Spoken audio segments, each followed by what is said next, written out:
What's up, world? I'm Cameron McKinney, and this is Pop Culture Spotlight, a podcast about the movies Pieces of a Woman and Dark Waters. But first, let's talk about the movie Pieces of a Woman. Here's a quick synopsis. After losing a child during a home birth, Martha not only has to deal with the heartbreak, but she also has to deal with a court trial following the tragedy. I really like this movie. This movie was highly anticipated by me because I had heard great things about the performance of Vanessa Kirby, and that performance 100% lived up to the hype. I would not be surprised if Vanessa Kirby goes home with the Oscar. You might know Vanessa Kirby from some of the bigger projects she's appeared in. She had supporting performances in the latest Mission Impossible film, Mission Impossible Fallout. She appeared in the hit Netflix series The Crown in seasons past, and she also had a supporting performance in Hobbs vs. Shaw with Dwayne "The Rock" Johnson and Jason Statham.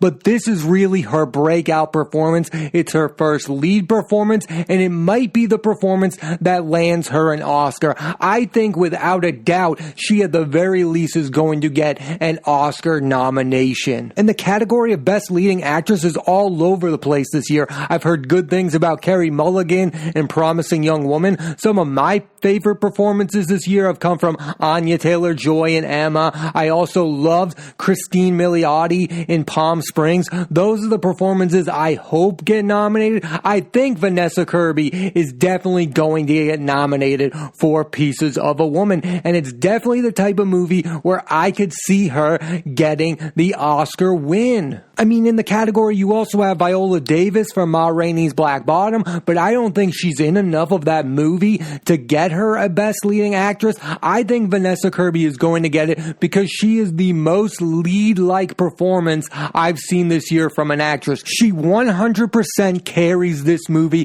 This movie would be basically unwatchable without her in it. She is way better than the movie she's in. There's one other actor I want to point out that's in this movie, and it's about time somebody says this, so I think I should be the one to say it because I'm a huge fan of this guy's work. Benny Safdie is not only a great director, but he is also becoming a really good actor. He gave a really good performance in his movie Good Time along with Robert Pattinson, and then he shows up in this movie in a supporting performance. He's only in like 2 or 3 scenes, and he is tremendous in this movie, and I think he might very well soon be more well known for his acting abilities than his directing abilities. Look at his upcoming film projects. He's going to appear in the new Paul Thomas Anderson film along with Bradley Cooper. I think that movie's going to be pretty good. That could be the movie that puts this guy on the map as an actor.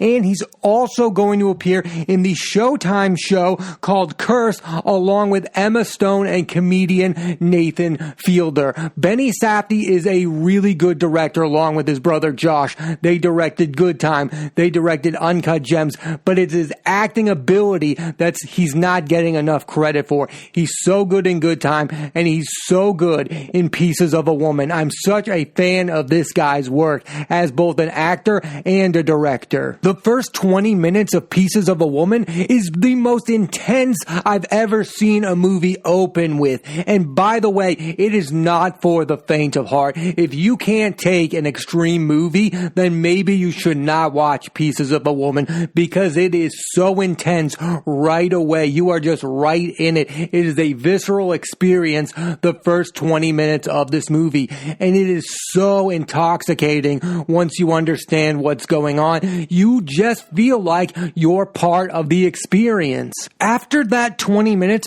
there are some more great moments in this movie, but the thing that's keeping Pieces of a Woman from being considered a great film is what I call its lack of consistent tone. This movie does not know its consistent tone. It does not feel like it's in the same movie. Some of this movie feels really real and honest, while other moments feel absurd and out of place. Like there is not a consistent tone in Pieces of a Woman. My favorite movies feel like they are one tone. The whole 90 minutes feel like a tone. That's what I'm talking talking about when I talk about Benny Safdie as a great director. His films Uncut Gems and Good Time are intense throughout the entire film. The first 20 minutes of Pieces of a Woman is super intense, and then the film kind of loses the momentum throughout. They cannot capture that same magic that it had in the first 20 minutes. I mean, you watch a Greta Gerwig film like Lady Bird and Little Woman, there's a consistent tone.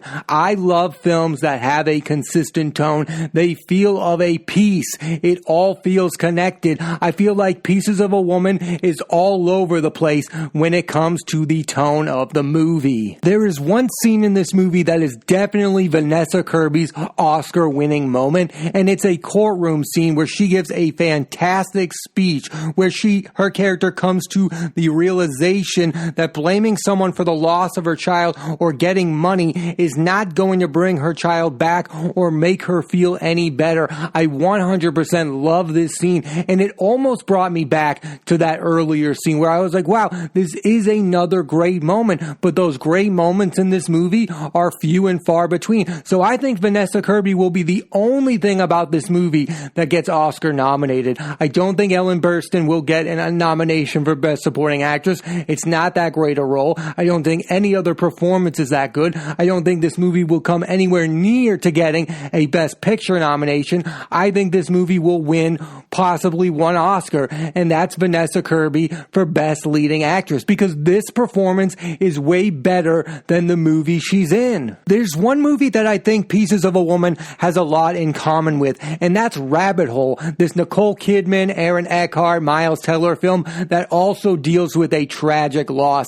Now, in that film, Nicole Kidman loses a kid that's already been born and had a life up until that point. But both of these films, Rabbit Hole and Pieces of a Woman, are dealing with this idea of what do you do after a tragedy? Do you look for someone to blame, or do you move on with your life? And how hard is it for you to move on? I think Rabbit Hole is a better movie because it consistently answers those questions. And again, there's a singular tone in Rabbit Hole. I absolutely love that film, Rabbit Hole. I definitely recommend you watch it if you haven't seen it. I think it better deals with how you deal with tragedy after you suffer and how you deal with forgiveness. I think Pieces of a Woman has pieces of those answers, but I don't think it fully answers the question of how you deal with tragedies. Overall, I think Pieces of a Woman is a good film that will not be remembered for being great, but will be remembered for Vanessa Kirby's great performance, especially if she ends up taking home an Oscar. I definitely recommend you check out Pieces of a Woman. Now let's switch gears and talk about the movie Dark Waters. Here's a quick synopsis. Corporate lawyer Robert Billot sacrifices years of his life defending a small town in West Virginia against the giant oil company Dupont, who knowingly put dangerous chemicals in the water. This is a movie I knew existed for the longest time, but never had the chance to watch, and now that I finally got to watch it, it 100% lived up to my expectations, and here are a few of the reasons why. First off, Mark Ruffalo. This is really Mark Ruffalo's first lead performance in film. Like, I've known Mark Ruffalo for the longest time. I thought he was one of the best actors known to man, but I'd never seen him give a lead performance. He's had really great supporting performances in films like Zodiac, Foxcatcher, Spotlight, You Can Count on Me, The Kids Are Alright, and Begin Again, but I've never seen him give a lead performance where he has to carry the entire movie, and he does that in this film, Dark Waters. And the fact that he didn't get an Oscar nomination a few years ago for this performance is criminal. It's one of the best performances I've ever seen him give, and this is a guy who's given so many memorable performances. He is one of the best actors living today. He is the most underrated actor working today. I mean, look at the recent performances he's giving. In this, he's brilliant, and then in the HBO miniseries, I Know This Much Is True, he won an Emmy for. Like, this guy is on another level when it comes to the acting profession. Not enough people put his name in the discussion of best actors working today, because on my list, he's right at the very top. When I hear Mark Ruffalo is in something, I got to see it immediately. Also in this movie is Tim Robbins, and Tim Robbins is one of those guys that people forget how good of an actor he is. I mean, this guy has given so many memorable performances. He was in Bull Durham. He's terrific in that film as Newt. He was also in the film The Player. I 100% recommend you check out the movie The Player. This was directed by the late great director Robert Altman. This film is magnificent. So many celebrities show up in that film. It shows the dark side of Hollywood. So definitely recommend The Player. He also starred in The Shawshank Redemption along with Morgan Freeman. I mean, Tim Robbins for a time period was one of our very best actors, and in this Dark Waters, he gives his best performance in film since his Oscar-winning performance in Mystic River. Mystic River is one of my all-time favorite films, directed by Clint Eastwood, starring Sean Penn, Tim Robbins, Lawrence Fishburne, and Kevin Bacon, and Penn and Robbins ended up winning Oscars. That's another movie I recommend. I love rewatching that film. So it's really nice to see a guy like Tim Robbins appear in a movie like this because he is so good. His scenes with Mark Ruffalo are so good in this movie. There is one scene in this movie where Mark Ruffalo's character Robert tells Tim Robbins' character that they're not going to make any money out of this case, and Tim Robbins says that if you think I'm doing this for the money, then you don't know me at all. That is the best scene in this movie. Also in Dark Waters is Anne Hathaway, and it's good to see Anne Hathaway in a great movie again, because the last few she has been in has been massive misfire. She was in Serenity with Matthew McConaughey, a movie called The Hustle with Rebel Wilson, The Last Thing He Wanted with Ben Affleck, and a remake of The Witches directed by Robert Zemeckis. I've loved Hathaway as an actress since seeing her in movies like The Princess Diaries and Ella Enchanted, and she became a full-on movie star with films like The Devil Wears Prada. She, of course, won an Oscar for Les Mis. She is a great actress. I mean, I love her in Interstellar, The Dark Knight Rises. She is one of the best movie stars, and she deserves to show up in great movies. So to see her in a movie like this, I am 100% on board with, because I think she's really good when given the chance to be really good. If she's in a movie that doesn't have it, she's probably not going to bring it. But if she's in quality films recently like The Intern, then she can still give memorable performances. She, like Robbins, has some really good scenes with Mark Ruffalo. Rounding out the supporting cast of this film are Bill Camp, who you might know from recent big-time projects like The Queen's Gambit and Joker. You also have Victor Garber, who's having quite a moment starring in films like Happiest Season. He is best known for his role in the film Legally Blonde. And you also have Bill Pullman, who is most famous for playing the president in Independence Day. There are some really good supporting actors in this movie, and they deliver really good supporting performances. Dark Waters was directed by one of the best directors working today, Todd Haynes. He's most well known for directing the film Far From Heaven, which starred Julianne Moore. He also directed one of my favorite films of all time,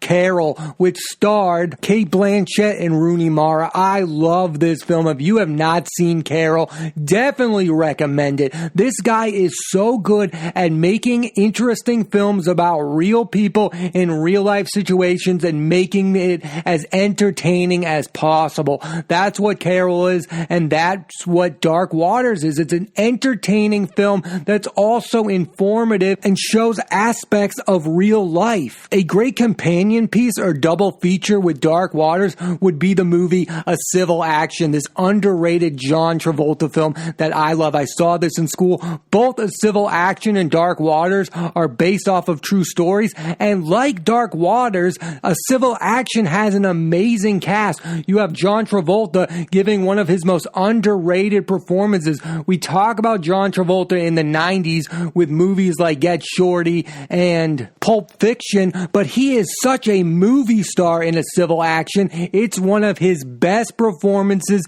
he's ever given, and just look at the supporting cast of this movie. Robert Duvall, he gets an Oscar nomination for his performance in A Civil Action. He is amazing in the film. You also have William H. Macy, Tony Shalhoub, John Lithgow, and the late great James Gandolfini. All are on fire in this film. I mean, that cast is so impressive. I remember being so impressed with Tony Shalhoub in this film. It was the first time I'd seen that guy. And William H. Macy was early on in his run as a movie star. I think he was just coming off getting nominated for an Oscar for Fargo. I think people forget William H. Macy was so good as a supporting actor in movies. Again, Fargo. He's amazing in Fargo. He also showed up in the Paul Thomas Anderson film Boogie Nights. He shows up in Magnolia, another Paul Thomas Anderson film. Most people know William H. Macy as the TV star from Shameless, but he was one of the best supporting actors in movies around in the late 90s. I love both movies, but the movie I like more is Dark Waters, because Dark Waters is more realistic to me, because I think Dark Waters shows the cost of someone doing the right thing. Robert is this corporate lawyer who is trying to do the right thing, but years of his life are spent trying to win this case and trying to prove that this oil company is villainous, and it's at a huge cost for him personally. He has fights with his wife, played by Anne Hathaway, throughout the movie. You better know what you're doing. This better help us at some point. I mean, Mark Ruffalo's character in this movie had a comfortable life. He had no real reason or motive to help this town other than this town member, played by Bill Camp, knew his grandmother. That's the only reason he's helping this guy out, but he's also helping this guy out because it's the right thing to do. I think this movie is a great reminder that sometimes doing the right thing can come at a risk to yourself, and it can still be worth doing. There is even a point later on in the movie where Mark Ruffalo's character has some health issues because of all the pressure he's putting on himself to be the savior to this small town. Doing the right thing can come at a cost, but it can still be the right thing to do and the thing you're supposed to do. You shouldn't always have to take the easy way out. I like this movie's message when it comes to that. Robert didn't have anything to gain financially. He didn't have anything to gain becoming a well-known person. He just had something to gain by helping these people who were in a less fortunate situation than himself. And he spent years of his life trying to do the right thing. And in the end, it was 100% worth it, because he probably saved some lives and got the water to stop being infested with chemicals at some point. Dark Waters is one of those movies that didn't get award buzz. It didn't get seen by a huge amount of people. It didn't make a lot of money at the box office. But for me, it's still the kind of movies that need to be made. I love this movie's message that corporations should not be trusted and that they don't care about you as a human being. The bottom line for them is about making money. It's not about your well-being. They are willing to risk so many lives in this film just so that they can make a fortune off of an oil industry. That's what this movie's message is about, and I think that's a message that needs to be heard more often in today's society. This is also a movie that does both things. It has a powerful message that people should also view as the correct message, but it also stars movie stars. Why wouldn't you want to watch a movie that stars Mark Ruffalo, Tim Robbins, Anne Hathaway, Bill Camp, Victor Garber, Bill Pullman? Why wouldn't you want to watch a movie with those stars? These are well-known movie stars in a great movie. It's well done. It looks visually stunning. It's one of the best movies of 2019, yet not enough people have seen this movie. That's another similarity with A Civil Action. Not enough people saw that movie. I mean, why wouldn't you want to see that movie as well? It stars John Travolta, Robert Duvall, William H. Macy, Tony Shalhoub, James Gandolfini, John Lithgow.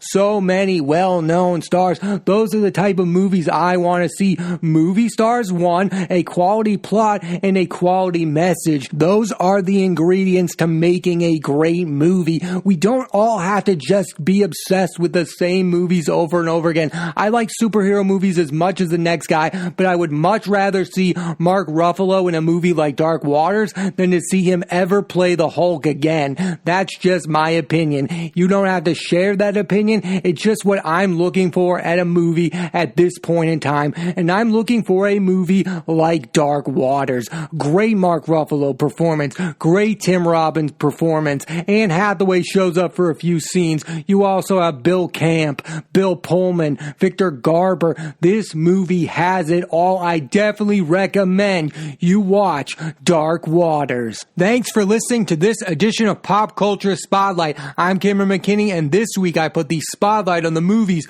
Pieces of a Woman and Dark Waters. Next week I put the spotlight on the movies The High Note, starring Dakota Johnson, Tracy Ellis Ross, and Kelvin Harrison Jr., and One Night in Miami, starring Kingsley Benadir, Eli Gorey, Leslie Odom Jr., and Aldous Hodge. So tune into that, and please rate, review, and subscribe.